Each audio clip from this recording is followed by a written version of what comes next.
আই1 টেলিভিশনকে অভিনন্দন ও শুভেচ্ছা জানালেন বাংলাদেশ জাতীয়তাবাদী শ্রমিক দলের সাঁথিয়া উপজেলার দপ্তর সম্পাদক। বিস্তারিত থাকছে আমাদের পাবনা প্রতিনিধি জাহাঙ্গীর হোসেনের রিপোর্টে। সাথে আছি আমি রীতা শ্রাবন্তী। পাবনা জেলার সাঁথিয়া উপজেলায় বাংলাদেশ জাতীয়তাবাদী শ্রমিক দলের সাঁথিয়া উপজেলা দপ্তর সম্পাদক ফরিদুর রেজা সাগর আই1 টেলিভিশনকে শুভেচ্ছা ও অভিনন্দন জানিয়েছেন।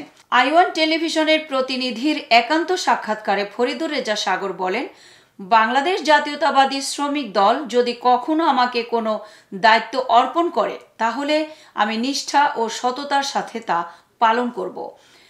দেশনেত্রী বেগম খালেদা জিয়া, বিএনপির ভারপ্রাপ্ত চেয়ারম্যান জনাব তারেক রহমান এবং আমার রাজনৈতিক গুরু ইমদাদুল হককে আমার অন্তরস্থল থেকে শ্রদ্ধা জ্ঞাপন করছি। বাংলাদেশ জাতীয়তাবাদী ছাত্র দলের নির্বাচিত সাধারণ সম্পাদক জনাব ইমদাদুল হক, তার কাছে আমি কৃতজ্ঞ। আই1 টেলিভিশন, আমি এই টেলিভিশনের নিয়মিত একজন দর্শক। বিশেষ করে আমার শ্রদ্ধেয় বড় ভাই মোহাম্মদ জাহাঙ্গীর আলম। এতক্ষণ সঙ্গে থাকার জন্য ধন্যবাদ। আই1 টিভির নিয়মিত আপডেট পেতে ভিজিট করুন আমাদের ওয়েবসাইট, ফেসবুক, ইনস্টাগ্রাম ও ইউটিউব চ্যানেলে।